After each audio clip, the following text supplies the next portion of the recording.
ये इकॉनमी किस तरफ जा रही है। हमें बताया जाता है कि इकॉनमी जो है वो दुरुस्त समत में चल पड़ी है।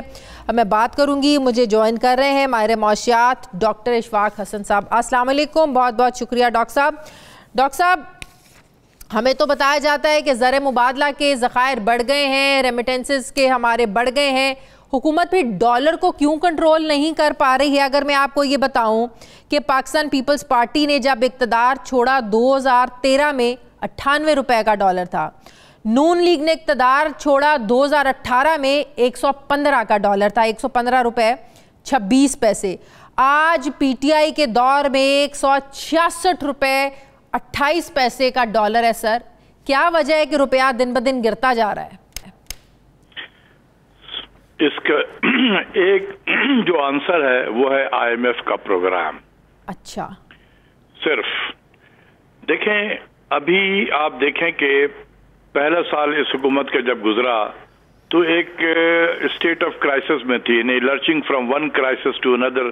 समझ में नहीं आ रहा था कि किधर जा रहे हैं हम, क्योंकि वो टीम जो आई थी वो इतनी ज्यादा अपने एक्सपीरियंस टीम नहीं थी। सेकंड ईयर में जब हम दाखिल होते हैं तो आईएमएफ का प्रोग्राम भरपूर अंदाज में शुरू था और पैंडेमिक भी बीच में आ गया, सही, जिसकी वजह से हम मुश्किलात के शिकार रहे। जो तीसरा साल गुजरा है, जो अभी माली साल हमारा खत्म हुआ है, इसमें हमने देखा कि एक मुल्क में इस्तेहकाम सा आया है, मौशी इस्तेहकाम, और डायरेक्शन उसकी सही है और इकोनॉमी अपने ठीक डायरेक्शन में जा रही थी। और कल तक, अभी हफ्ता दिन पहले तक अगर आप देखें, बल्कि मई तक, कि हर चीज बिल्कुल ठीक सिमत में जा रही थी and everybody was very happy. All of a sudden ये सडनली फिर क्या बॉम्ब गिरा है? देखें, यही तो मैं कहना चाहता हूँ। ये जब आपको एज ए पाकिस्तानी ये आप सोच में पड़ गई हैं कि अचानक क्या हो गया है, तो क्या ये प्राइम मिनिस्टर नहीं सोचेंगे ये इस चीज को? आप एक आम पाकिस्तानी होकर आपको ये फिक्र लाक हो गई है, क्या जो मुल्क के वजीर आजम है उनको ये फिक्र लाक नहीं हुई है कि यार इतनी बेहतरीन से हर चीज चली जा रही थी, ये अचानक क्या समुद्र में तूफान सा आ गया है? आईएमएफ का प्रेशर भी जरा समझा दें, आईएमएफ के प्रोग्राम की वजह से क्या वजह है जिसकी वजह से हुआ? मैं चाह रही हूँ थोड़ा सा उसको भी जरा एलैबोरेट कर दें। देखिए, आईएमएफ का प्रोग्राम जो होता है ना, इसके पीछे एक स्कूल ऑफ थॉट है जिसको हम न्यू लिबरल इकोनॉमिक ऑर्डर कहते हैं। ये एक लिबरल इकोनॉमिक ऑर्डर है जो वॉशिंगटन कंसेंसस के नाम से मशहूर है। ये थोड़ा सा टेक्निकल हो जा रहा है, लेकिन जो लोग सुन रहे हैं, आपको जो समझते हैं, वो बिल्कुल मेरी बात को समझ जाएंगे। तो ये जो वॉशिंगटन कंसेंसस है, यही आईएमएफ की जिम्मेदारी है इसको इम्प्लीमेंट करने का। और ये कंसेंसस जो कहलाता है वॉशिंगटन कंसेंसस, ये किसके दरमियान में कंसेंसस हुआ था? ये आईएमएफ, वर्ल्ड बैंक और यूनाइटेड स्टेट्स ट्रेजरी के दरमियान में। अच्छा, यूनाइटेड स्टेट्स ट्रेजरी सोच लें तो ये अमेरिका के एक डायरेक्ट इंटरवेंशन है आईएमएफ के प्रोग्राम में। यहीं से आपको नजर आ जाता है वॉशिंगटन कंसेंसस में किस चीज पे कंसेंसस हुआ था कि जो भी तरक्की पजीर मुल्क, जैसे हम जैसे पाकिस्तान जैसे तरक्की पजीर मुल्क है, जो भी आईएमएफ में जाएगा उसको ये वॉशिंगटन कंसेंसस कहता है 4 चीजें उनको करनी होंगी। Tight fiscal policy, tight monetary policy, market based exchange rate और यूटिलिटीज की प्राइसेस को खत्म बढ़ाना। इससे इंपोर्ट एक्सपोर्ट में बैलेंस कम होगा, बैलेंस हो जाएगा, क्या होगा? नहीं, कुछ नहीं होगा। देखिए, हम जैसे तरक्की पजीर मुल्क में, खासकर पाकिस्तान का अगर मैं ले लूं, तो हमारी जितनी भी एक्सपोर्ट ओरिएंटेड इंडस्ट्रीज हैं, इनके 60% इनपुट्स जो हैं वो इम्पोर्टेड होते हैं। यस, वेरी ट्रू, बिल्कुल ठीक है। तो जब आप करेंसी को डिवैल्यू करेंगे, landed cost of all their inputs will go up, उनका कॉस्ट ऑफ प्रोडक्शन बढ़ जाएगा। एक तरफ ये हुआ, दूसरी तरफ आईएमएफ कहता है गैस और बिजली की कीमत भी बढ़ाओ, तो आप उसकी यूटिलिटी की कीमत को भी बढ़ा रहे होते हैं। तीसरी तरफ आईएमएफ कहता है tight monetary policy, interest rate को बढ़ाओ, तो आप उसके कॉस्ट ऑफ कैपिटल को भी बढ़ा देते हो। और फिर हम लोग सियासी इसके वो पॉइंट स्कोरिंग पे, जैसे सिंध हुकूमत ने कहा कि जी मिनिमम वे 25,000 रुपया, हाँ, तो आपने उसकी वेज कॉस्ट को भी बढ़ा दिया। हर वो काम किया है कि हमारी इंडस्ट्री तबाह हो जाए। आसान लफ्जों में बताएं इसे कंट्रोल कैसे किया जा सकता है, क्योंकि ये मैशियत की तबाही की तरफ जाएगा ये सब अगर मजीद ऐसे चलता ये तो आप कह रही हैं मैडम, क्या प्राइम मिनिस्टर भी इसी तरीके से सोच रहे हैं कि मेरी मैशत को तबाह किया जा रहा है? ये कौन है आस्तीन के सांप जो एक ठीक से चलता हुआ घर को उसमें आग लगा दी है इसने? पहचाने प्राइम मिनिस्टर उनको, मैं बार बार कह रहा हूं।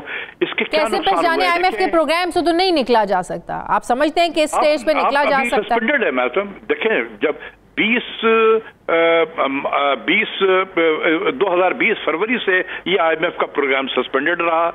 जनवरी में 2021 में इसको छेड़ा गया। हाँ। कुछ हिलजुल हुई, कुछ गैस की कीमतें बढ़ी, कुछ बिजली की कीमत बढ़ी। उसके बाद प्राइम मिनिस्टर ने महसूस किया कि ये तो तबाही है। हाँ। शौकत तरीन साहब आने से पहले, वजीर खजाना बनने से पहले उन्होंने कहा कि 2.5 साल में मईशत के बेड़ा गर्क हो गया है। प्राइम मिनिस्टर को अब एहसास हो गया कि यार क्या बिजली की कीमत, गैस की कीमत बढ़ा के हम अपनी मईशत को कैसे बेहतर कर सकते हैं। उन्होंने साफ इनकार कर दिया। इस बजट में आपने देखा कि बिल्कुल IMF के डिक्टेट से हट के बजट को बनाया गया है, जिसकी हर तरफ तारीफ हुई है।